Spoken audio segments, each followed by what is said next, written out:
through them, thereby arranging a multi-clothed body of knowledge, a multi-clothed body of knowledge. Wisdom says things on all three levels of consciousness. It talks about spirit, mind, and body things all at once, not just one thing, as intellect does, or as subconscious mind does, or as conscious mind does, or a gleaning of superconscious mind might do. So that we really do have a body of information from the divine mind that we have been lured into calling God the Father. And that's all right if you know what that means. If you don't, then it can be a stump in your growth. The fear of the Lord is the beginning of wisdom, is how the verse reads. And that fear is, of course, to be understood as the knowledge of the elements is the beginning of wisdom. You see? What you're working, when you speak fire, earth, air, and water. When you think fire, earth, air, and water. It's virtually impossible to function outside of the four elements of nature. And therefore, they must be the beginning of wisdom, the beginning of growth, the beginning of control, the beginning of molding of anything begins with the elements of which we are immersed in, conscious of, and become conscious of, and affected by. So it's important to appreciate that. What the theologian would have it be, the beginning of the knowing of wisdom, of course, would be the love of the Lord, which opens the door to wisdom, by love, not by fear. Awe-stricken has been used by some translators. The awe-inspired by the Jehovah's Witness, they all tried to change it to make it legitimate.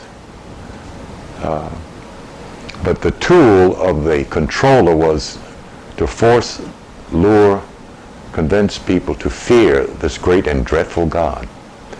That the earlier Yiddish Hebrews or Ethiopic children of Yahudah were supposed to have been in such awe of they would not speak his name openly.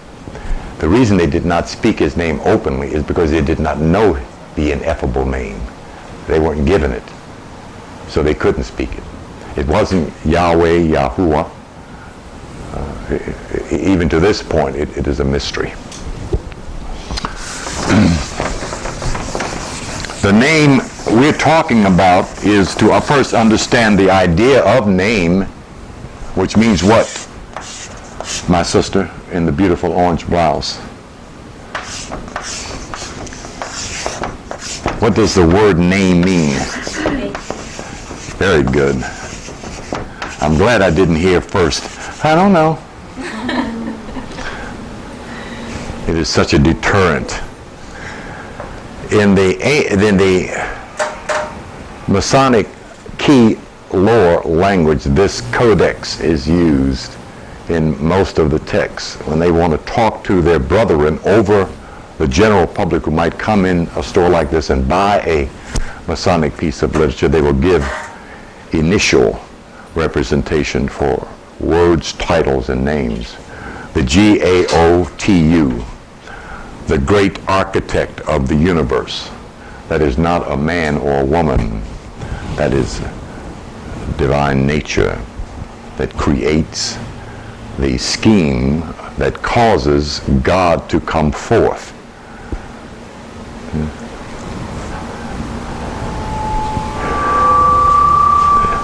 This is the best representation that we have of the G.A.O.U.T.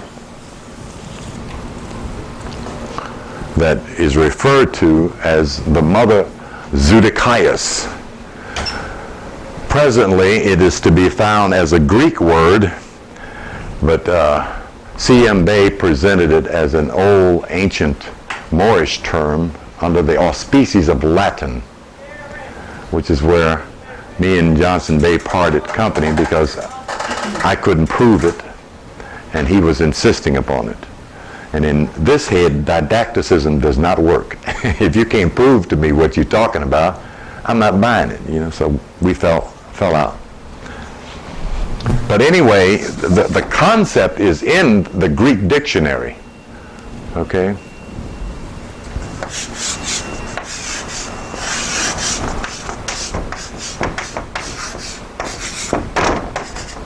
That's where it's written in the Greek dictionary.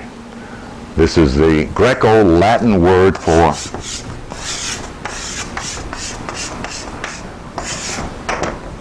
zodiac.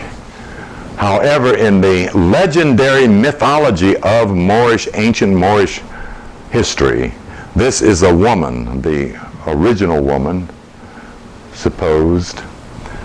And this is the concept that means for the mother.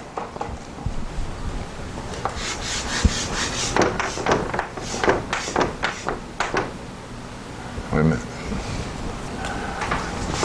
Let me get it right. There are two concepts. I'll write them both.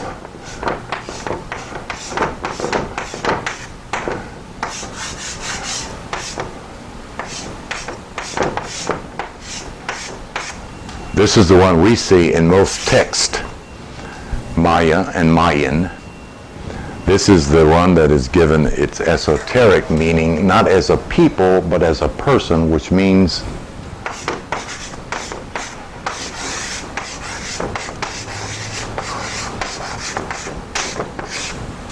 first parent or original parent. Somewhere along some line of our millennium, there is this woman who gives birth to. The problem is, in the ancient and antiquity of genealogy, we cannot take it and stop it at Noah. Somebody gave birth to Noah. We cannot take it and stop it at Adam and Eve. Somebody gave birth to an Adam and an Eve, and to the God that gave birth to them. Then we're only talking about one millennium. The millennium we are talking about in terms of knowledge halts at whatever concept relevant to our genealogy goes back to these original parents. The Moors make the statement, the mother Zoodokias, whom no one knows from whence she came. You see, that supersedes anything we need to know about human beings, because we're talking billions of years of human beings, and we're not talking devolved human beings. We are not the highest level of human being expression. The golden age represents the height of one grand cycle.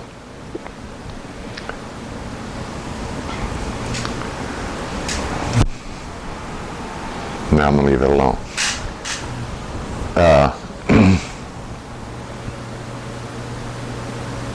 Without being confusing, the point I'm trying to make here is that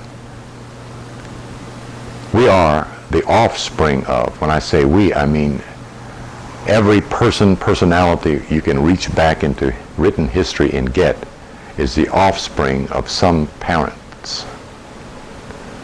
But then they were the offspring of some parents. If the Bible is presenting Adam and Eve as the original two beings who come from God, then we're only 5,000 years old. That's as far as they take history. But we know in the esoteric, they're talking about a certain kind of human being who's only perhaps 5,000 years old. And we can't even be sure of that. So this idea of original being, first parent, supersedes what we would be calling human. We don't evolve. We devolve. We are in a state of devolution. We have the densest body of the 7 bodies that a soul wears. The physical body does not grow a spiritual, astral, causal, etheric body of light and a supreme consciousness. It's just the reverse. In other words, we're built from top to bottom. You are spirit consciousness first. Then you take a form, but the form is not physical first. It's at the least realm of depreciated, slowed down energy. Okay, that's what Adam and Eve is all about. Okay, the rib we talked about.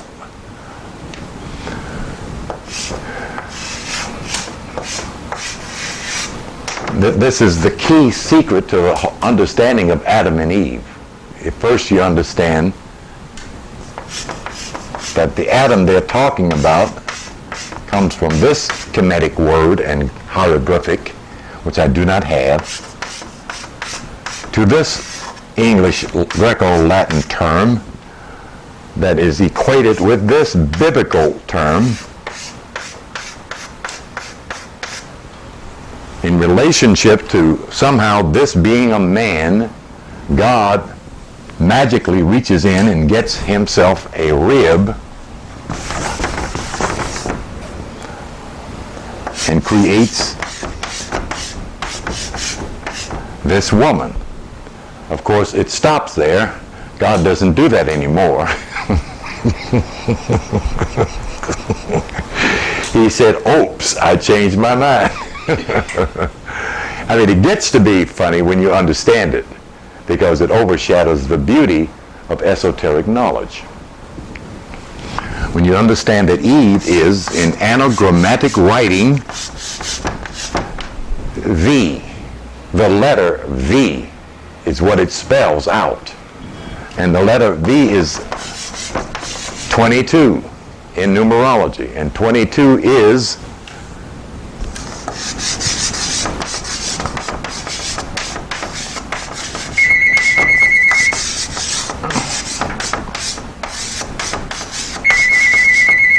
the master builder. Now, he reaches in and gets a rib. As soon as you pay attention to rib, at some point in your lustrous and wonderful metaphysical career, your spirit will reveal to you what a rib is. And lo and behold, you'll have it. You know, I mean, that's what it did for me, just walking down the street, you know. What is a rib? Wonderful lady in the orange blouse.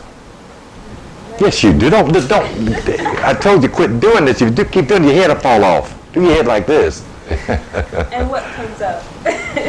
And knowledge comes out. You do know what it is. Just look at the word. What is this?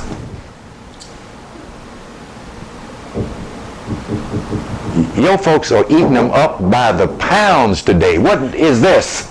Huh? Don't tell her. She already knows. What is that? A rib is a rib. And a rib is a? Part of the, it's a bone. It's a skeleton. Hallelujah. Praise the Lord. Hallelujah. Pass the plate. Damn. I mean, it's so simple, it becomes a mystery. You know? It's so simple, it becomes a mystery. You know?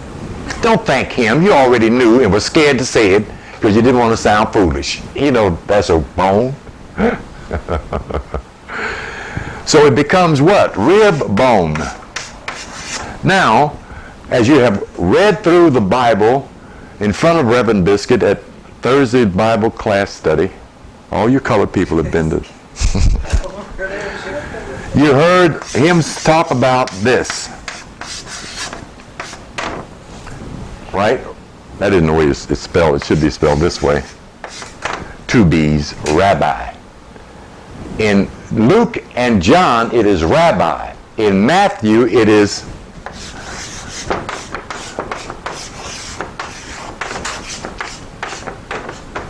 Rabboni.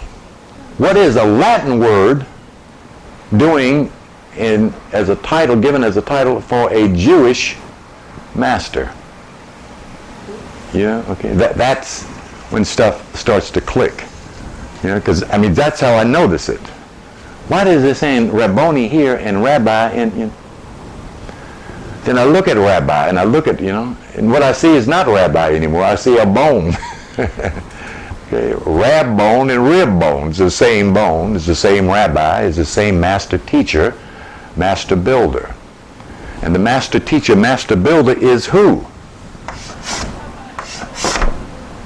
Is Adam. The building blocks of creation. The energy field or screen of mind is atom. See? So that we find this scheme of when God put a deep sleep upon Adam, what happens to Adam when you put a deep sleep on Adam? Slows down. That's what that means. So when it slows down slow enough, that which is pure spirit becomes dense spirit, which becomes matter, materia, matter, mother.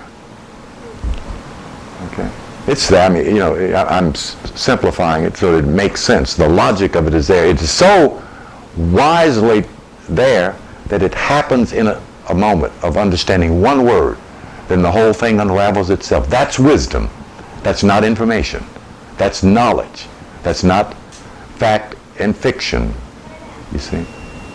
That's how wisdom is written from the higher mind in architectural design for those who are mature enough to digest it. And as we sit here, 98.9% of your sisterin do not know this about Adam and Eve. They still think they were made out of a rib out of a man's body.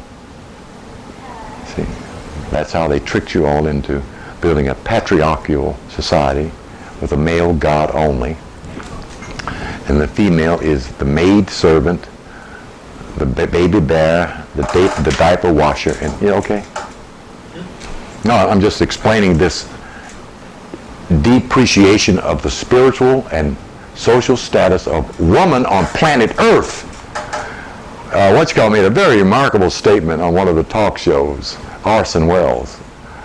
And he says, we must not get rid of women. We must not let women free. They are our last slaves. Yeah.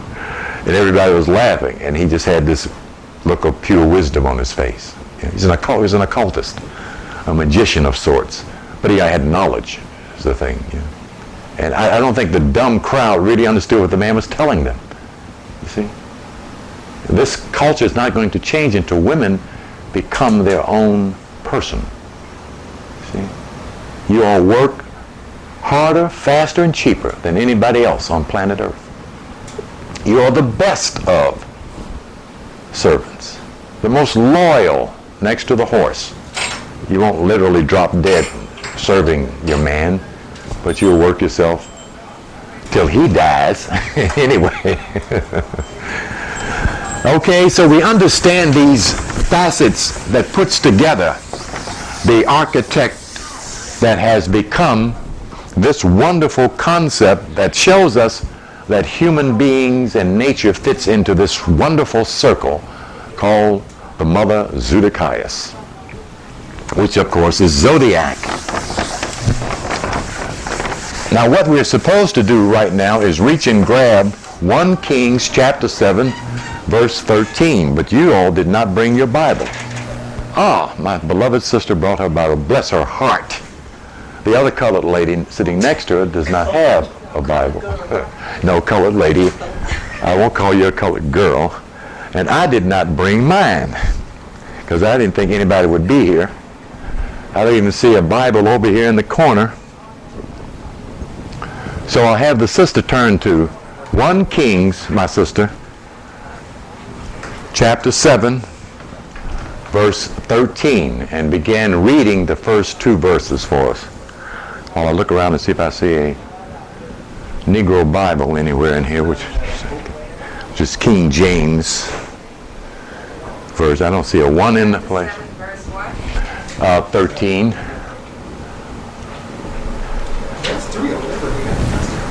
Well, hell, the plastic will come off. They can't sell no Bible with the plastic on it. That's at the white store. This is a Negro. Read, my sister. What, do I just keep reading? Read out loud All right. so the folks in Mississippi can hear you. And King Solomon sent and fed Hiram and Tyre. He was a widowed son of the tribe of Naphtali, and his father was a man of Tyre, a worker in brass, and he was filled with wisdom and understanding, and cunning to work all works in brass. Okay, hold right there. So King Solomon, as I mentioned last Friday, this is the first key that the seeker of truth must decode, is the name Solomon, in order to ascertain the meaning of this very beautiful and esoteric chapter. S-O-L-O-M.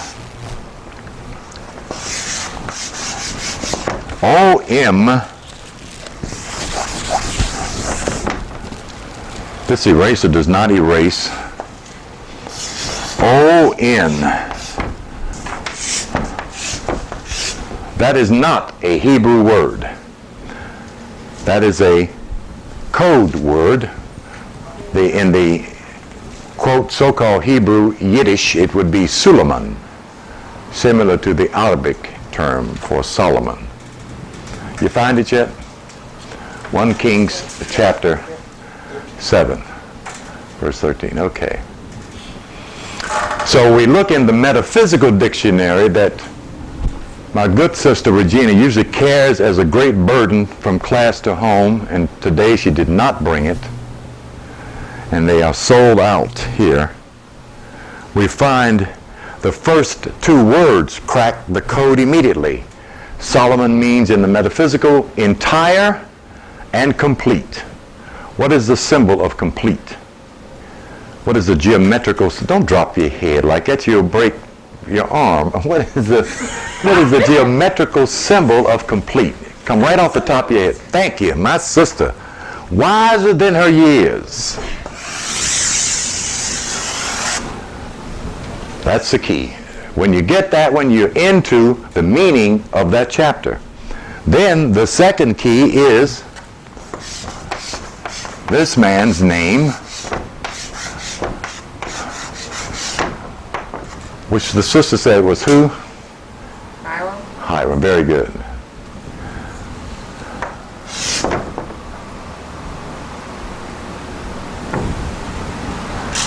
Puts you right on where? On the zodiac. Where does that put you? At first, Give me some numbers. Give me some math. Give me some. Oh, yes, you can. Oh, yes, you can. This name draws that line, yeah, which puts at what? In degrees. 90 degrees. Wait a minute. When you what? This is. What does this line mean? Give me the direction of that line. That's vertical. Give me the direction of that line. North and south, Thank you. So this must be what and what? east and west. Thank you again. So what is that 0 degrees east? That's Aries. Thank you again, my sister. Which is called what? The land. Thank you again, my sister. Okay, that's how you get into the meaning of via the code of. But the other key that places it even a step further is that Hiram Abiff was what? Was what? No, I'm talking to the sister, my brother. I'm looking over here. I ain't cross-eyed. Yes, ma'am. Go on. Hiram Abiff was what? Well, no, read what you see there. So you don't have to guess. Read it. Verse 13. Read that to me again. And King Solomon said Tyre. Read what he was. He was a widow's son. Thank you very kindly. He was a widow's son. And when you find that, you find out what Hiram Abiff represents. Which is what, my sister? Good. Let's see. What is a widow's son? How many people make up a widow's son? Many people Yes. make up a widow's son? Yes. It's one. No, it can't be one. Otherwise, he wouldn't be a son. How many people make up a widow's son? Well, two. Well, thank you, my sister. And those two people are what? Their parents. Mother and father. No, it's not. If she's a widow, it can't be father, can it? Okay. So what? She's a widow. So she's who? She's mother. All right, and he's who? Who, Hiram? And yes, Hiram. Her son. Thank you. All right. I mean, the code is right. It's telling you what it is and what this is about. It's right there, but it's in English. But the problem with the secular English reading Bible student is he thinks he's reading the truth when he reads what he sees. What did you say about his father? It doesn't say anything about his father. His father was a man of God. Not before he tells you who he was and who he is and where he came from. That was all a part of him. Wait a minute now, don't read into it what you want in there. It's telling you right in the first verse what and who Solomon, who Hiram Abiff is. Okay? It's right there. Clear as bingo. He was a widow's son. Even if you didn't know he was a Mason, all you had to do is break it down to the fact that it was his mother, he was his mother's son. I mean, it's that simple. See? Okay. So when you have my son, you have what? All right. Okay. So we're through with the gospel and we're through with the Old Testament. When you get those keys, you're talking about something altogether different. The Reverend Biscuit, if he did know it, he couldn't tell. And most likely don't know it. Okay. Then the rest of it gives further descriptive and depictive of what that whole chapter is about. It begins telling you the tools and the ornaments and the symbols of this grand Solomon, this circle. Read on, my sister. Okay. He was the widowed son of the tribe of Naphtali, and his father was a man of Tyre, a worker in brass, and he was filled with wisdom and understanding and cunning to work all works in brass. And he came to King Solomon and wrought all his work. For he cast 2 pillars of brass of 18 cubits high apiece, and aligned. Stop. How high was the cubits? How much is 1 and 8? And how many were there? Now I want you to jump up there in the right-hand corner at the top of the page, and he's going to talk about the pillars again. You see up there in the next, I'm acting like this is my Bible you're reading from. Where's chapter 13, verse 13 in your Bible? Oh, okay. So it should be down here. And up on top of the pillars, but before he does that, and he set up the pillars in the porch. Read verse 21. And he set up the pillars in the porch of the temples, and he set up the right pillar and called the name thereof Jachin. And he set up the left pillar and called the name thereof Boaz. Thank you. The other esoteric of. Now, the 2 pillars represent what?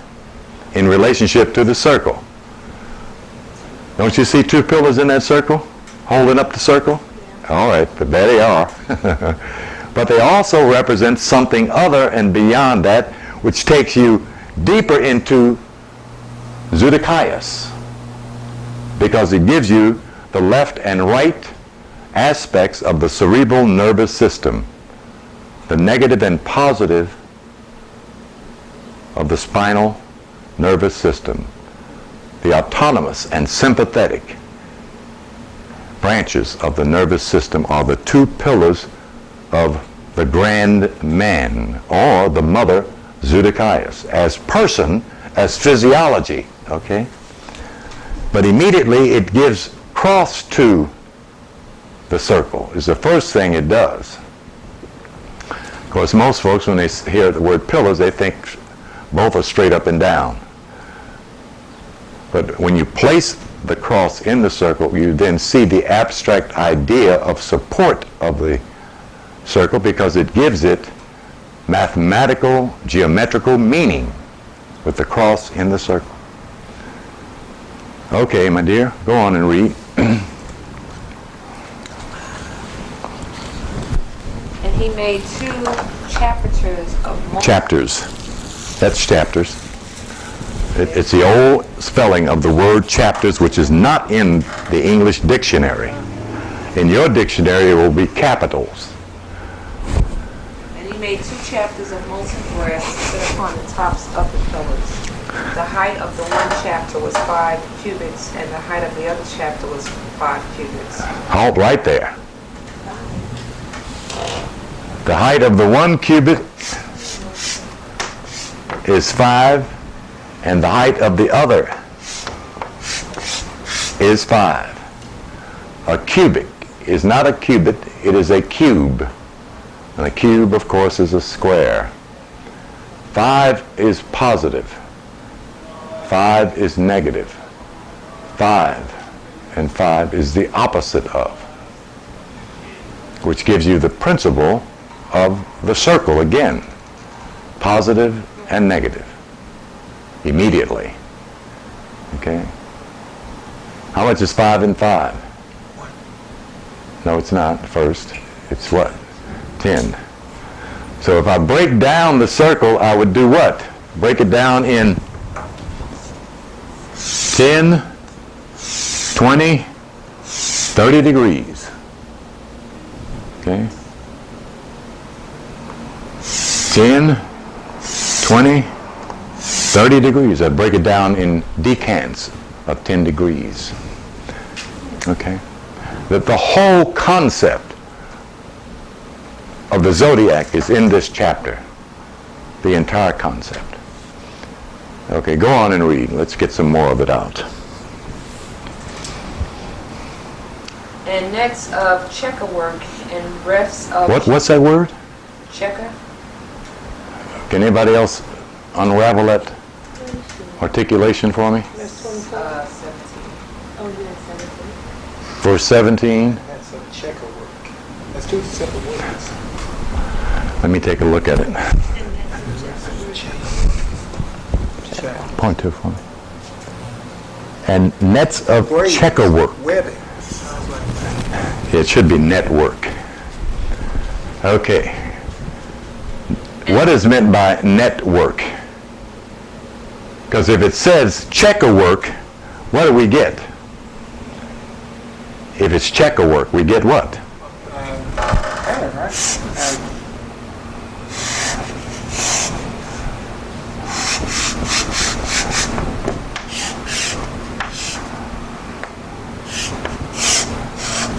And what is a checker work? You all didn't get that part. It is the trestle board, the black and white squares of the floor of the Masonic Lodge is the checker work. Now my Bible doesn't read checker work. Does this particular one read checker work? And yours too, huh? Very good. Okay, I didn't know that concept was there. Okay, go on, dear. And nets of checker work and refs of chain work, and the chapters which were upon the top of the pillars, 7 for the one chapter, 7 for the other chapter. Okay. So it's checker work and network. Now what is in mine is twisted network. And the twisted network gets to be, this is the twisted network.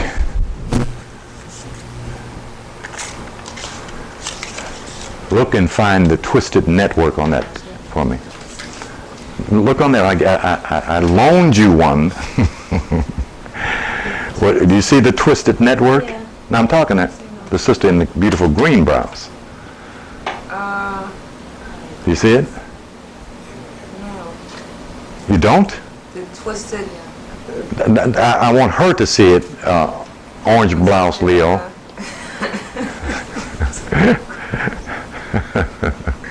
Sounds like I already had my beer, doesn't it? I may as well have some fun here instead of getting mad at y'all. Go ahead, my sister. Do you see? Look, you see it there? For the twisted checker. Yes. What do you see there? First of all, just tell me what you see there in the design. What do you see? Okay, I see pyramid. No, in design around the pyramid, the eagle, and the I one. see this. What is that? You know what that is. You've seen it many times. It looks like a wave. No, not a wave. How about a web? Okay. That's better than a wave. That's the network. Okay. Okay. Whose web? My dear, whose web? Who makes that web? Spider. What kind of spider? Black widow. Thank you. Does that sound like anything you just read? Not really. Oh, it does not. Chapter 7, verse 7. Does the black widow spider make this kind of web? I mean, that's the only spider that does this kind of web? That weaves the perfect web is the widow spider. The black widow. Weaves a perfect geometrical web. They all weave. Not the perfect geometrical web. That little cobweb in the corner is not a perfect web. That's not the work of a black widow. That's the work of any kind of spider. We're talking about the one who weaves the perfect web that is 360 degrees in circle and set in angles of 12 parts. Yes. That's the spider we're talking about, who represents who? I'm looking at Leo in the orange blouse, and I hear Leo with the white T-shirt speaking. It's great, my brother. Is that great? Yes, yes. It's the widow's son. It's the widow and her son. Okay. I keep pointing at, underlying that this knowledge about Moorish science, this knowledge about the zodiac, this knowledge about the relevancy of this science to the divine man, the perfect man, is throughout the Bible. It begins with the old man and proceeds to the new man, and the revelation is given about both. The divine man, you see? And there's no more of an exquisite piece of literary work than in 1 Kings chapter 7. Because it's two-faceted. First, Solomon builds his house in the same chapter. Then he builds the house of the Lord in the same chapter. But he doesn't build the house of the Lord. The master builder builds it. See? The master mason, who's the widow's son. Okay? Each one of us has a house. Then the greater house contains us all. That's the Lord's house. Okay? Of course, Christians will stone thee if you tell them that, but you would have told them the truth that they did not want to hear. They will soon enough. Okay, go on and read. And he made the pillars the 2 rows round about upon the one network to cover the chapters that were upon the top. Okay, hold it right there. Now you read what it says in your verse. Verse 18 is what you just read? Mm-hmm. Okay, my sister in the orange, wonderful blouse. Read that. And he rows and 2 rows round about upon one that were to cover the chapters that were upon the top. Okay, now my book says, and he made the pillars and compass them round about. Okay? How do you compass them round about? Look up here. I'm going to compass them round about. He compassed them round about. All right? It's all there. It's beautiful. I mean, it'll make you swoon. You know? I mean, if you dig knowledge, it will. If it doesn't, you'll just turn the page and look for some more exciting stuff. But it's there, is the point I'm making. Okay? The concept of zodiac and its meaning in relationship to why the house of Solomon has been upheld so fervorously long by the Yiddish and now by the Negro Christian and the colored Jew, you know, because Solomon's the wisest man in the world. I mean, you know, and they don't know why they're saying it, okay? They're saying it because they borrowed this prestige of Christianity from the Old Testament, you see? Okay? Because Cain and the land of Canaan had been plagued, ravished, and cursed. So they couldn't take any pride in being Canaanite, even though most black Baptists will tell their congregation the Canaanites were black.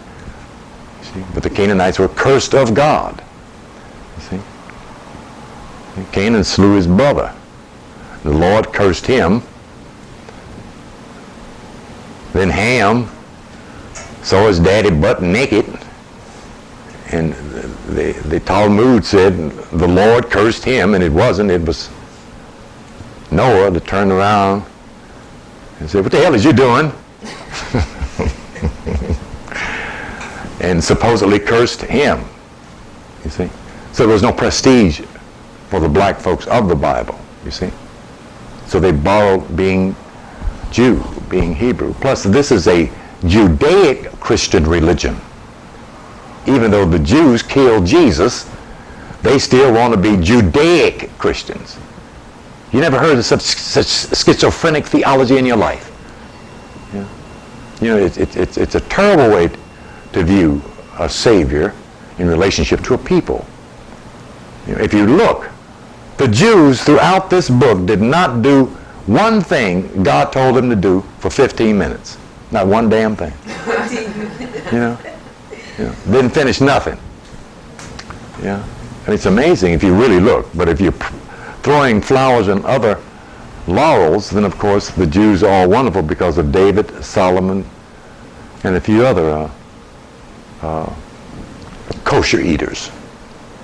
Other than that, they were just garbage. Just literally a bunch of garbage. See? So we want to get behind these accolades to this false status quo prestige to the knowledge of. And it has nothing to do with being Jew, Hebrew, and all that, because Hebrew is a Greek word. Yes, go on.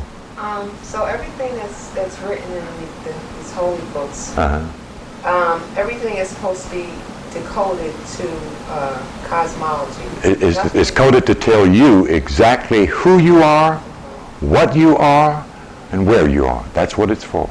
Okay, so it's not a story of... Yes, it is a story. Yes, it is just what you say. It is a story about people called the chosen ones, called Hebrews, called Jews, then called apostles, and called disciples and believers, and then Christians. Yes, it's a story, an allegorical story about... The story of its own. Yes, this history of this people who suddenly came about when God suddenly, in the beginning, God created the heaven and the earth. Bam. Then the next day he created some animals. And the next day, in 7 days, he created all. Sounds like a story to me. In 7 days. And Reverend Jesse James said, and God, I said, a God will scoop scoop me up out the ground out of mud, and he molded me, and he set me up on my feet. I said, oh God.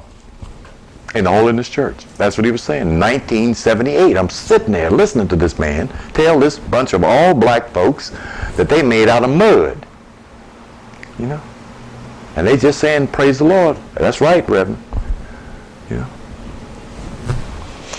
And I just sit there and looked at him, you know, in wonderment, be dazed and bedazzled. Not that they would believe it, but that he would try to get them to believe that. The only reason he did is because he didn't know the truth. Yeah.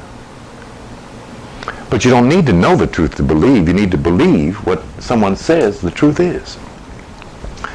But that ain't the truth that sets you free. The truth that sets you free explains things to you, tells you what they really mean. You see, that's the truth that sets you free. You already know this word here. This is a Greek word. If you don't believe me, look in the dictionary. It says right by this word, G-R-K.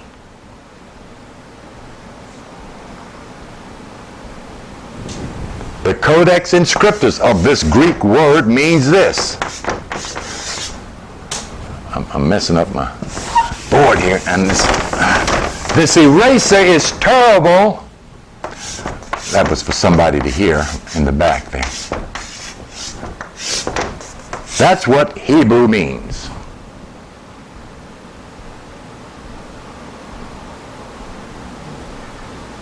That's her web.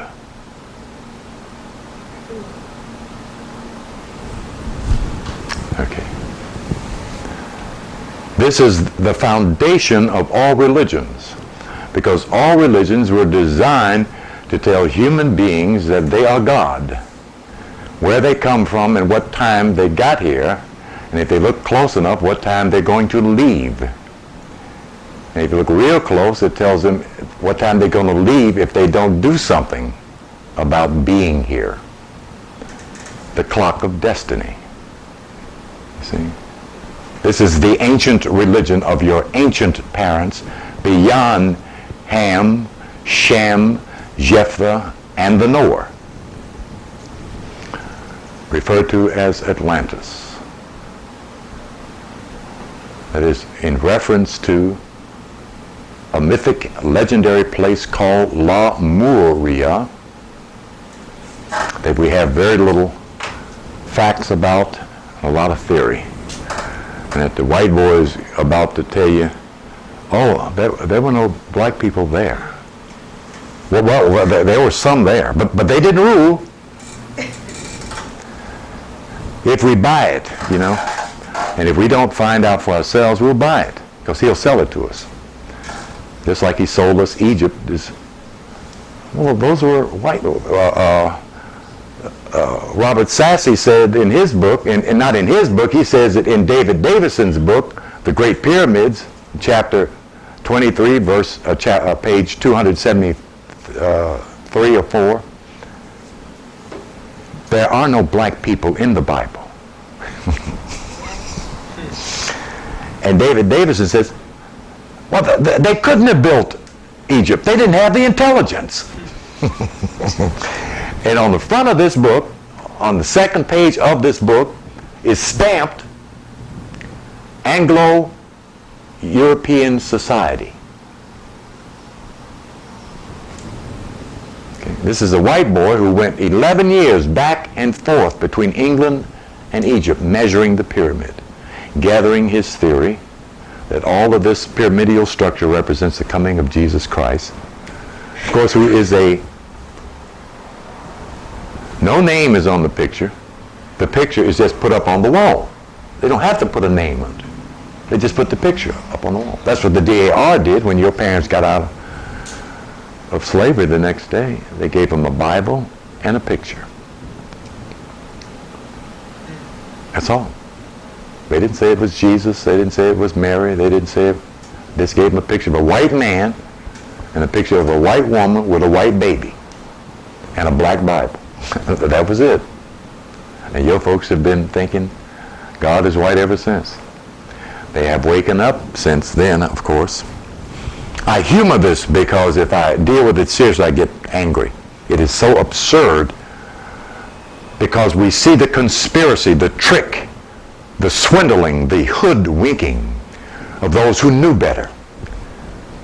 And then we see those who found out something about this knowledge step behind the door, and the most worshipful master, when he handed them their EA degree, said,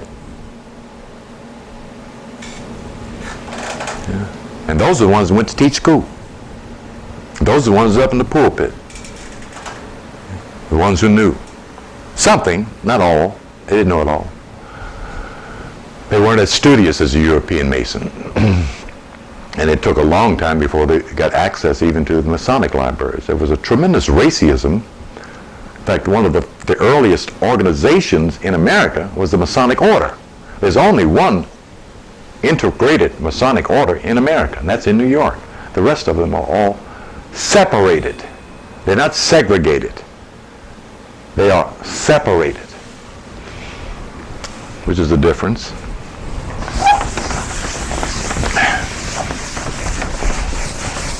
Read on, anybody, somebody, verse 20 what? 2?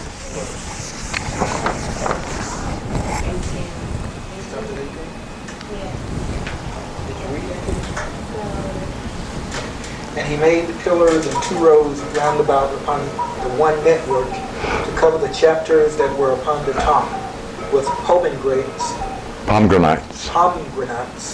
And so did he for the other chapter. Okay, stop. Has anybody ever seen the inside of a pomegranate, or what you used to call when you was a little girl, a pomegranate? Pomegranate. We have a pomegranate tree right there at the edge of the porch. What does it look like? I don't know. Yes, you do. Oh, it got little seeds in That it. looks like what? Pears, I think. No, it doesn't. Pearls? No, it doesn't. I forgot. Them little red seeds. It looks like what?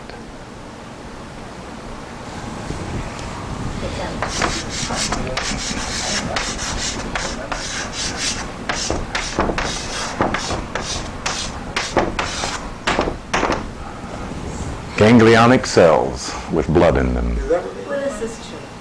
They look like little cells. Well, I was a child taking the pomegranate off the tree. I didn't know what a ganglion All right. All right. Well, they were sweet. They were the sweetest of fruits. They were delicious. The little kids in the neighborhood was coming around the porch. Yeah, this is still. Yeah. We were the only ones they wouldn't have. They had pomegranate trees in Georgia? My mother had one right there on her. Is that right? Virginia. Did they? And Yeah. I didn't know what it was about. Yeah. It's right. It's considered an exotic fruit. To tell you the truth, I haven't seen a pomegranate tree since I left Virginia. So right. Yeah. It's been a long time since I had a pomegranate. It'll make me go and plant another one. Nonetheless, let us go on with the unraveling of this wonderful mystery. And she's getting hungry. Okay. And the chapters that were upon the top of the pillars were of lily work in the porch. Stop.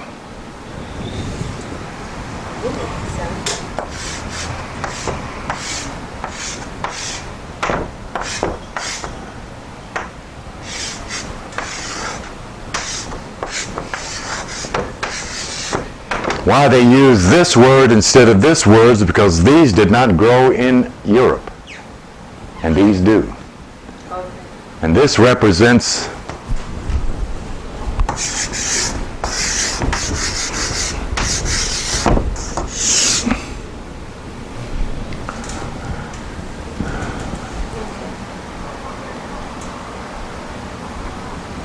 it is the only feminine principle mentioned in that chapter and is the most important principle. It represents the very essence of what the zodiac is and from whence it comes.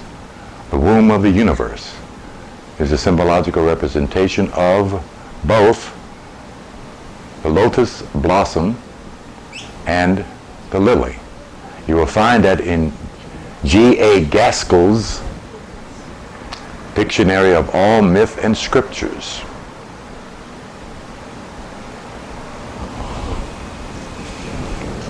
Go on with your reading. The lady in the... Go ahead, it doesn't matter, go on. And the chapters upon the two pillars had pomegranates. Pomegranates also above. Over against the belly which was by the network and the pomegranates were 200 in rows, round about upon the other chapter. And he set up the pillars in the porch of the temple, and he set up the right pillar, and called the name thereof Joachim. And he set up the left pillar, and called the name thereof Boaz. And upon the top of the pillars was lily work. So was the work of the pillars finished. And he made a molten sea, 10 cubits from the one brim to the other. It was rounded all about, and his height was 5 cubits, and a line of 30 cubits did compass it round about. Say this all again. How are we rereading? It's all right, go ahead, go ahead. And under the brim of it round about there were knots compassing it. Compassing. Compassing it. 10 in a cubit, compassing the sea round about. The knots were cast in 2 rows when it was cast over. It stood upon 12 oxen, 3 looking toward the north. Hold it. How many oxen? 12 And 3 looking which way? north. And 3 looking which way? West. And 3 looking which way? And 3 looking which way? Does that tell anybody anything? How many? 12. What else does it tell you? 12 in circumscribing the circle in every direction. And what else does it tell you? The inner, the earth, the body. And break it down. It's right there. I mean, it's right there. East is inside.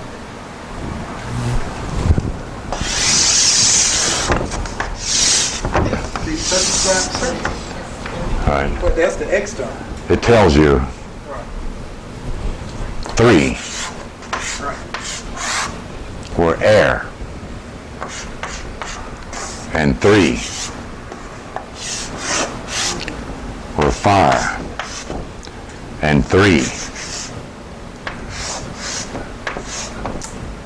were water, and 3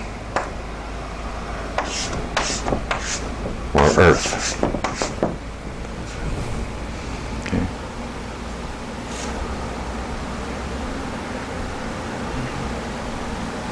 It tells you about the whole zodiac. It tells you about the very elements and qualities of the zodiac and all 12 signs in that triune aspect. Huh? The elements too?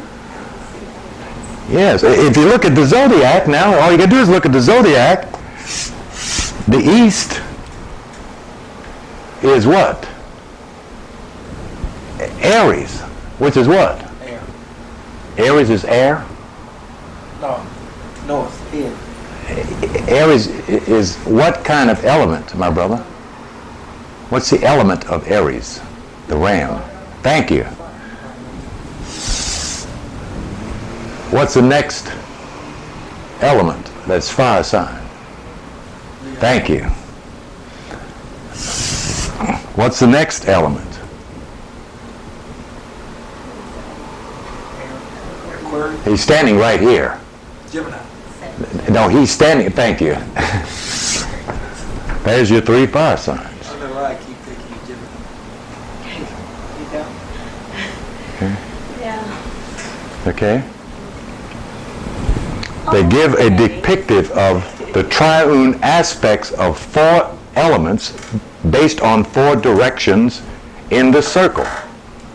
4 times 3 is what?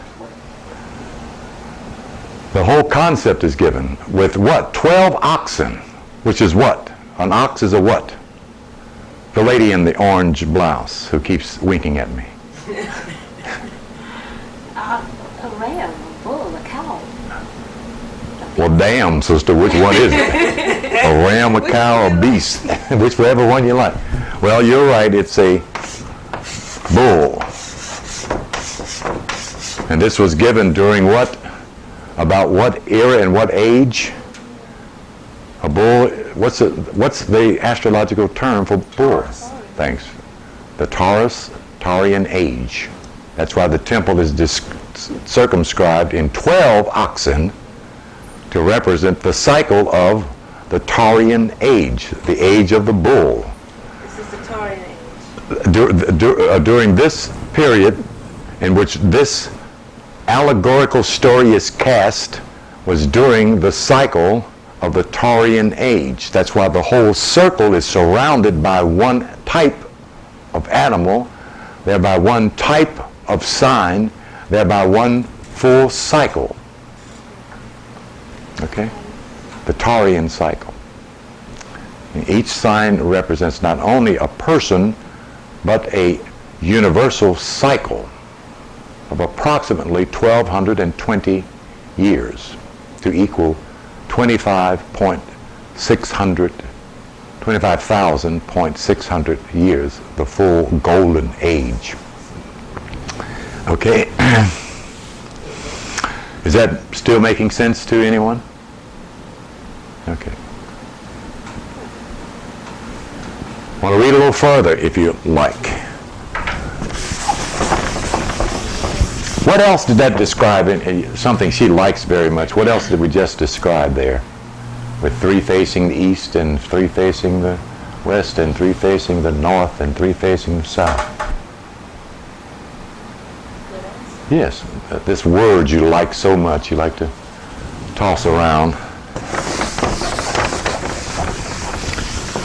The ephod. Oh yeah. Oh yeah. You made me forget that. No, I didn't make you forget it. I made you remember it. The ephod. I call it ephod. Based on what, though? Instead of directions, it's based on what? The signs. No, it's not. Well, it's based on the signs and the sun. No, it's not. It's based on what? 12 what?